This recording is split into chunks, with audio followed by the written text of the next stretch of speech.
Fog number 186 is Anthony Milford. Anthony played 2 games for Queensland, making his debut in Game 1 of the 2017 series. Anthony Milford played 219 NRL games for the Canberra Raiders, Brisbane Broncos, Newcastle Knights and the Dolphins. He was named the Raiders Rookie of the Year in 2013 and the Broncos Player of the Year in 2018. Anthony played 14 tests for Samoa, including the World Cup final loss to Australia in 2021. Well, Anthony Milford, thanks for joining us. What does it mean to you to be a Fog? Yeah, means a lot to me. Obviously, you grow up in Brizzy playing footy, and then you always watch, obviously, Queensland playing in the state of origin, and you hopefully one day you can put those boots on and run out. And I was grateful enough to get the opportunity there, and dream come true pretty much. We'll get to that eventually. We're going to take everyone on the journey first of all. Young man born in Ipswich, tell us what it was like for Anthony Milford growing up. Yeah, life growing up was pretty easy. Obviously, mum and dad moved from Samoa to New Zealand to find a home in Ipswich, and then moved to the south side of Brizzy. Obviously, just for a better opportunity for not only themselves but for us kids, and just always knew not to, I guess, waste that opportunity that's been given to us, and hopefully make a better living for not only myself but my family. A big family? Tell us about the family. No, I've got a family, 2 brothers and 1 little sister. Obviously got my own little family with my partner and 3 kids now. So, yeah. An extended family as well, because Francis Molo is a cousin, and you've got a number of people close to you in that respect. So I imagine the culture is very much family orientated. Yeah, very family orientated. There's a lot of family around, and I guess that's the cool thing about our culture is pretty tight knit, and everyone's together all the time, pretty much. You started playing football at the age of 11. Why did it take you so long? I mean, I know it sounds 11, still a young boy, but a lot of young kids start at school when they're 5 or 6.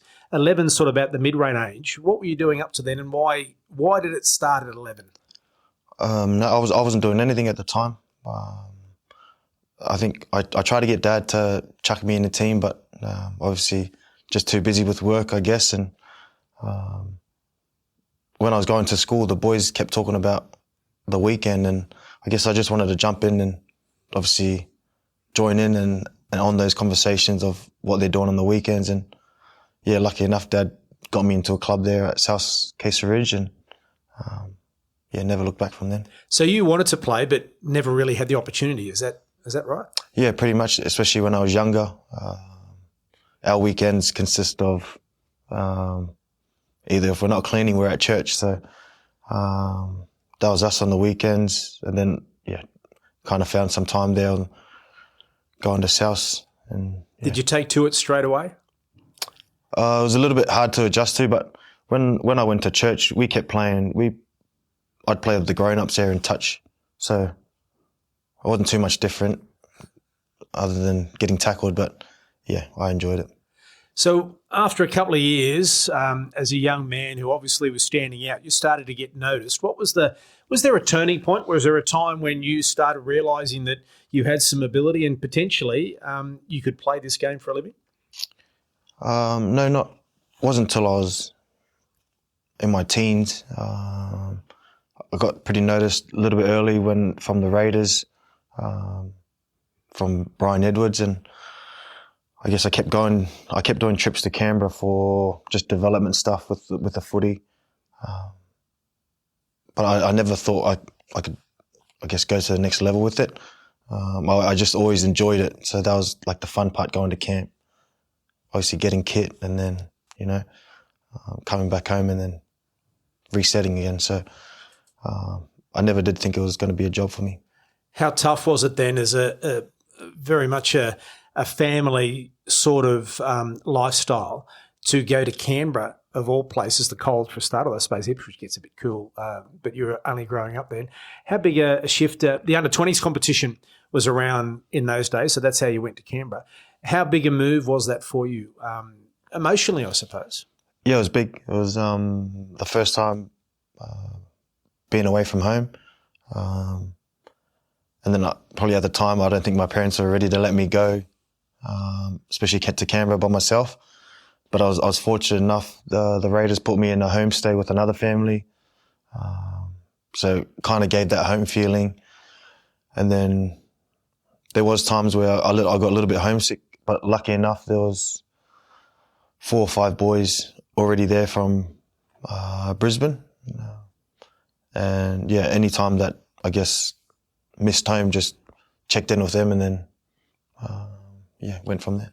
It's remarkable how many Queenslanders ended up at the Canberra Raiders over the years. That under-20 side was pretty good. Let's make no bones about that. But you say it was all about fun and you weren't really thinking about the future. When did you start thinking about having an NRL career? Or did that just come because someone told you that they thought that you could play NRL?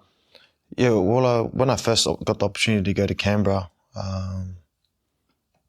I played SG ball there for that year, and again, I guess I didn't want to waste anyone's time. More so, my family putting the trust in me to go to Canberra, and then just didn't want to muck around while I was there. There was times where I switched off and had my fun, but again, I just kept going back to why the reason I was here, and then obviously having Big Josh in Canberra already, and then seeing him and what he's done for himself and his family is pretty cool. And then I guess I just wanted that for myself as well. But the strings to home sort of got a little bit too much, ended up back at the Broncos. Was that purely based on, a homecoming? Oh, it was more, at the time, my old man was really, really sick. And then when the opportunity came, I did go back and forth with Canberra. And to be honest, they were really good with it. Obviously, they wanted me to stay. But, yeah, I'm grateful for to come home to Dad. And pretty good. He's in pretty good health at the moment. So, just all worked out in the end. So that time at Canberra was a critical phase in your development, would you not say? How important was that time you spent at Canberra in developing your game? Yeah, it was huge. I remember going there, especially for a day or so, and we had Andrew Johns there teaching us halves, and then had obviously their halves as well with Terry Campese, obviously just reading the game. And at the time I didn't really, soak in as much as I reckon I should have at the time, because I was just enjoying it for the moment. And then probably now, taking a step back and looking at it, it's probably played a huge part in what I know in the footy game now. And yeah. So then you come to Brisbane, the team you supported growing up. You've come from, I suppose, being in a quieter environment in Canberra to coming back to, arguably the biggest team in the competition in terms of focus. Was that another major adjustment for you? Yeah, it was huge. I probably didn't think it'd be as big as it was. I knew Broncos were a huge club, but Broncos do everything at a very high level, not just on the field, off the field as well. So, and again, the legends that they had in the club at the time, I was really excited. Did you struggle at times? Struggle to play, or struggle to cope with it all, with the I suppose the attention, because you'd signed a very big contract, and when you sign that contract, all eyes are on you and the focus, etc. A lot more, I would imagine, was expected of you in Brisbane than was it expected of you in Canberra. Yeah, but in saying that, I think when I first come through, I didn't really know the game as well as I did. But in saying that, I liked it that way. I didn't know too much. And when I went out to play for the Broncos, and especially during my junior or my younger years, I just played footy. I didn't really know what structure or knowledge of the game. I just went out and played my footy and put my best foot forward. And I think that's when I was at my best. And then, then when I started, I guess, think about the game a little bit too much, that's when I guess struggled a wee bit. 2015 was a pretty good year with the grand final. How does getting so close but no cigar, to use a cliche, how does that sit with you now? More than a decade later. Yeah, still think about it. Still think about the games, and obviously the highlights don't stop coming every grand final day. So, but yeah, obviously that was my first year of the Broncos. I was like, how good is this? This is going to happen every year. But yeah, obviously it doesn't go that way sometimes, and yeah, still burns, but it is what it is. Take us then to your Origin debut in 2017, the first of two matches you played. I suppose normally I'd ask the Fogs that come in here a lot about the game, but sadly for yourself, you only played, about 50-odd minutes because of concussion. And I don't mean this facetiously, but how much of that game do you remember without having to watch it? Yeah, no, I remember majority of it, or all of it pretty much. But I remember the build-up to that week was pretty special as well. Because JT was under injury card at the time, and he knocked on my door early on during the week and said, just get yourself ready, you're going to be in. So to get that from him, a legend of not only the sport, but in Queensland, was pretty special. And yeah. How hard is it then not to play the game, such a big game, something that you would have dreamt about all your life as a kid growing up, before the game, and sort of run out there and you're almost exhausted from the emotion leading up to it? How hard is it to find that balance? Yeah, again, I wouldn't say it was easy, but like I just put everything in my preparation, made sure that was right, and then just knowing I had the confidence to go and play and execute what I trained to do that week. So I had a pretty good roster there that I could lean on or ask for experience. So made my job a lot easier. I just knew I had my focus I needed to do. What was it like being presented with the jumper? Yeah, that was pretty special. Obviously, you go through all your junior ranks making Queensland teams and rep jumpers, but again, as a Brizzy boy, all you dream about is putting that Queensland jersey on, and obviously getting it the night before was pretty special, and probably a moment I'll never forget. Did you sleep well? No. Just kept tossing and turning, thinking about the next day, but I was lucky, again, had Josh was in camp and took my mind off the game. What about game day? They say it's one of the longest days waiting for kickoff, 8 o'clock at night. How was that day for you? And can you remember the drive to the ground? Yeah, I just try to treat it like a normal game day. But obviously there's a lot more cameras and everything when you're walking around with the team walk. And then the support you get from the locals, Queenslanders, is pretty crazy. I just try to soak it all in and enjoy it and just take it on board. What was it like running out? Unreal. Yeah, I remember after the team huddle, just before we were about to walk out, I had to compose myself and just had to pinch myself because a dream was actually about to come true. I was about to step on the field with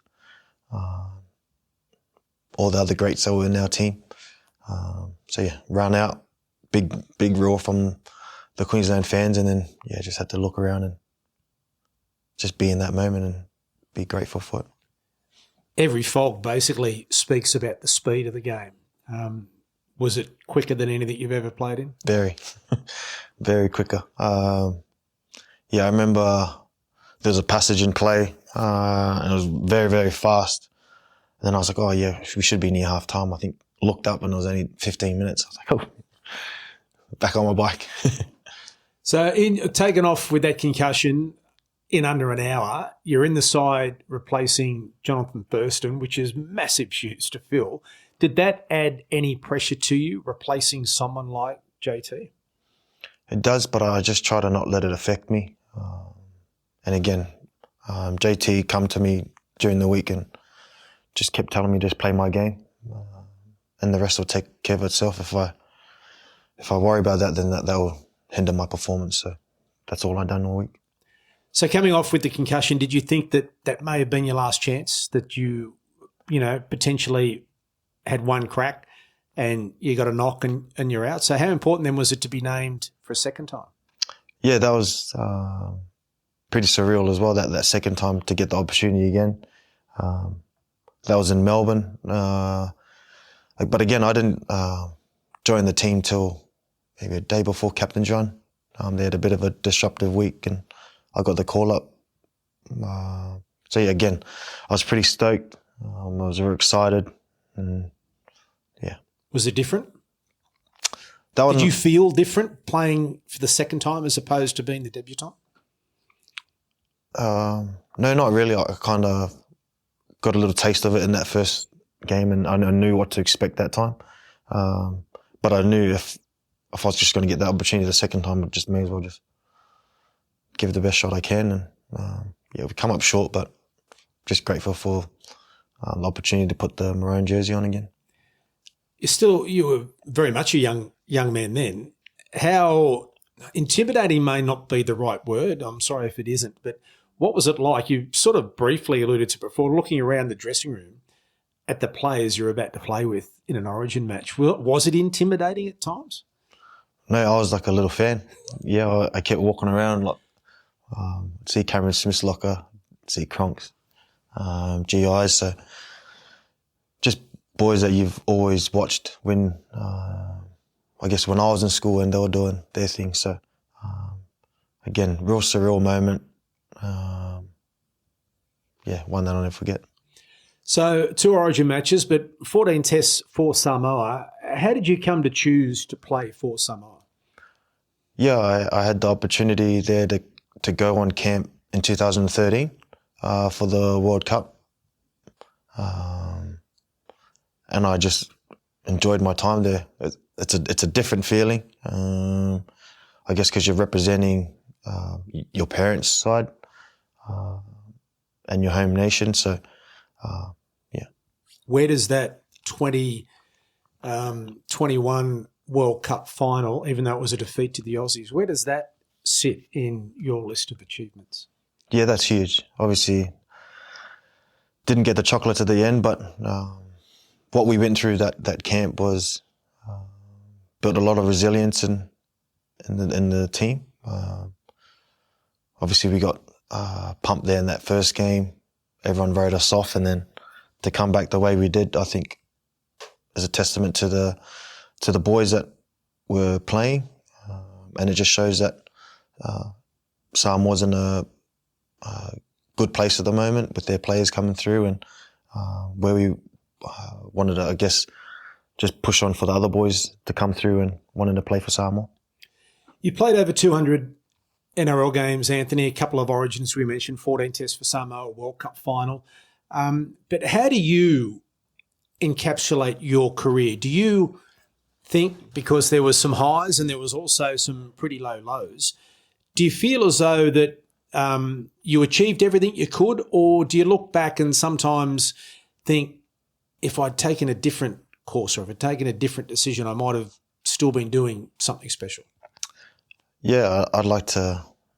I don't like to look on the past and what could and should have been, but because everything's obviously led to my life where right now, where I'm pretty happy and my family's in a good place. So,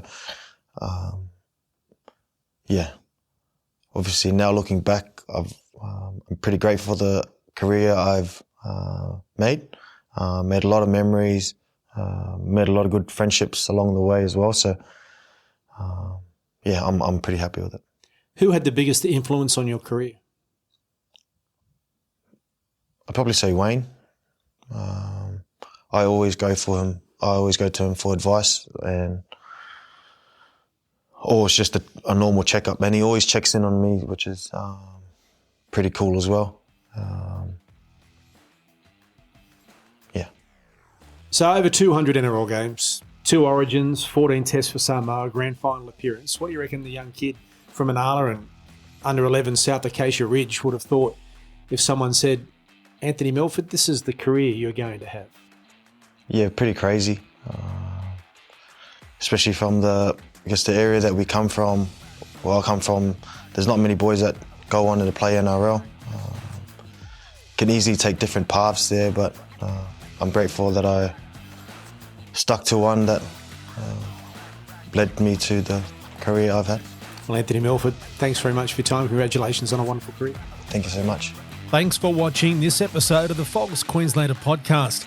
If there's a Fog you want to hear from, leave a comment to let us know. And don't forget to like and subscribe so you don't miss any of our videos.